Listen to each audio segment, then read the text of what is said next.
চাঁদা দাবি করে বৈষম্য বিরোধীদের নেতা বললেন ইউএনওডিসিকে সামলাতে হচ্ছে। কেন? ইউএনওডিসিরা কি বেতন পান না? আর বৈষম্য বিরোধী ছাত্র নেতা, তিনি একজন ভালো মানেরই নেতা। বিস্তারিত পড়ব প্রথম আলোর খবর। তো তিনি আসলে বৈষম্য বিরোধী যারা হয়েছেন, সমন্বয়ক যারা হয়েছেন, তারা তো হঠাৎ করে হন নাই, আগে কোনো না কোনো দলের সাথে সম্পৃক্ত ছিল, এটা সবাই স্বীকার করেন, অস্বীকারের কোনো জায়গা নাই। তো এই সকল নেতারা নতুন দল গঠন করেই তারা চাঁদাবাজি শুরু করেছে বা নতুন দলকে কলঙ্কিত করার চেষ্টা করছে। এরা কারা? চাঁদাবাজি তো সাধারণ স্টুডেন্ট যারা, প্রকৃত যারা সমন্বয়ক, তারা তো চাঁদাবাজি মুখে আনা তো দূরের কথা, তারা তো বুঝবেই না এটা কিভাবে, কারা কোন জায়গা থেকে কিভাবে টাকা চাইতে হবে। তো এই সকল বৈষম্য বিরোধী যারা নতুন দলকে কলঙ্কিত করার চেষ্টা করছে, তাদেরকে ট্যাগ লাগানো হোক এবং তাদেরকে আইনের আওতায় তুলে দেওয়া হোক, যে তারা আসলে কোন দল থেকে এসেছে সেই দলের ট্যাগ লাগিয়ে তাদেরকে আইনের আওতায় দেওয়া হোক, আইনের হাতে তুলে দেওয়া হোক। কি বলেন আপনারা? অবশ্যই কমেন্টে জানাবেন। বিস্তারিত পড়ব প্রথম আলোর খবর। আপনি তো দেখেছেন বিষয়টি কোথায় গেছে। ইউএনওডিসিকে সামলাতে হচ্ছে। যদি মনে হয় কিছু কমাবেন, তাহলে ভাইয়ের সঙ্গে কথা বলেন। আমি চাই না আপনাদের কোনো সমস্যা হোক। জানেন তো সংগঠন চালাতে হলে কি কি করতে হয়। এই কথোপকথন ফেসবুকে ছড়িয়ে পড়া একটি ভিডিওর। ওই কথোপকথনে এক ব্যক্তির কাছ থেকে চাঁদা দাবি করা হচ্ছে।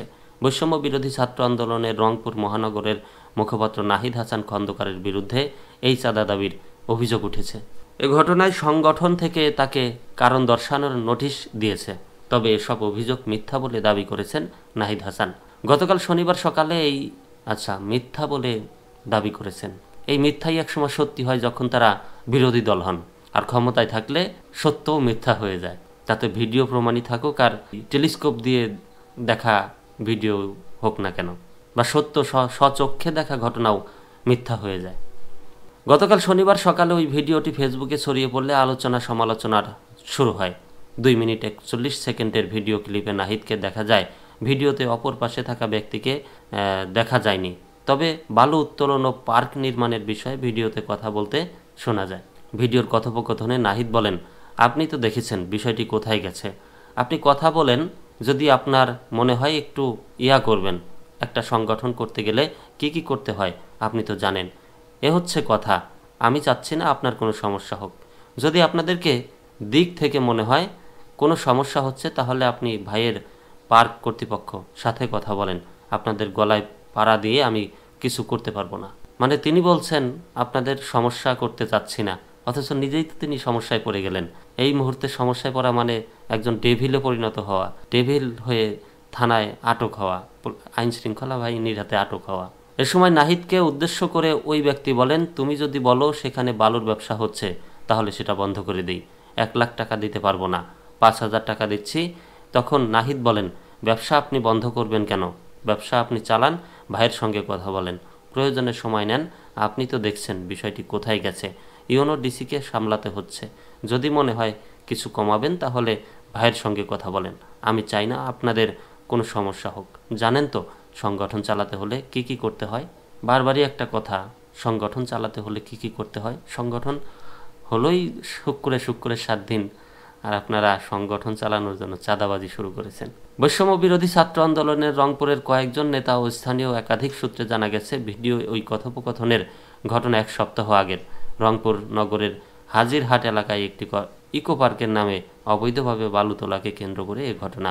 কথোপকথনের কথা স্বীকার করে এই ইকো পার্ক পরিচালক বেলাল হোসেন বলেন, নাহিদ তার কাছে 1 লাখ টাকা চাচ্ছিল। তিনি জেলা প্রশাসকের ভয় দেখান, এর ভয় দেখায়, ওর ভয় দেখায়। ভিডিওটি তারাই করেছিলেন এবং পুলিশ সুপারের কাছে পাঠানো হয়েছিল। তবে ভিডিওটি তারা ফেসবুকে ছড়িয়ে দেননি, তবে দাবি করেন বেলাল।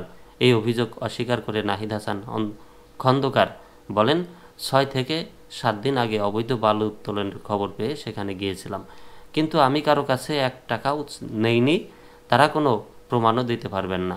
এটা পুরোটাই যুবলীগের একটি অংশ সাজিয়েছে, পুরোটাই আমাকে ফাঁসানোর চেষ্টা করেছে এবং বৈষম্য বিরোধী ছাত্র আন্দোলনকে প্রশ্নবিদ্ধ করার চেষ্টা করছে। যেখানে ভিডিও ফুটেজ ছড়িয়ে পড়েছে 1 লাখ টাকা দাবি করার, তিনি বলছেন টাকা নেওয়ার কোনো প্রমাণ দিতে পারবেন না, কিন্তু বৈষম্য টাকা চাওয়ার ভিডিও তো ছড়িয়ে পড়েছে। এখন তিনি সামনে আনছেন বৈষম্য আন্দোলনকে তিনি প্রশ্নবিদ্ধ করছেন। এই হচ্ছে খেলা। এদিকে বৈষম্য বিরোধী ছাত্র আন্দোলন কোনো প্রকার অবৈধ কর্মকাণ্ডকে প্রশ্রয় দেয় না উল্লেখ করে সংগঠন থেকে নাহিদকে কারণ দর্শানোও নোটিশ দিয়েছে।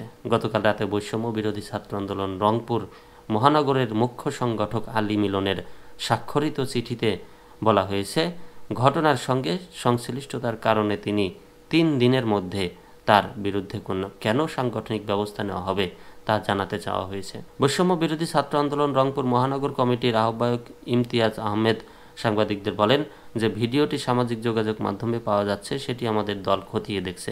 প্রাথমিকভাবে ধারণা করা হচ্ছে কেউ তাকে সহ এই প্ল্যাটফর্মকে প্রশ্নবিদ্ধ করার জন্য এমন ঘটনা ঘটিয়েছে।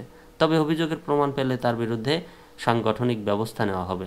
এ বিষয়ে রংপুরের পুলিশ সুপার আবু সাইম প্রথম আলোকে বলেন, কানাডা প্রবাসী একজন লোক তার কাছে ইকো পার্ক নির্মাণে চাঁদাবাজির অভিযোগ নিয়ে এসেছিলেন। তাকে অভিযোগ করতে বললে তিনি তা করেননি। অভিযোগ পেলে এ বিষয়ে ব্যবস্থা নেবেন। আচ্ছা, খুবই ভালো। কলঙ্কিত হওয়া শুরু করেছে নতুন দল। দল থাকলে তো কলঙ্কিত হবেই, কি বলেন আপনারা?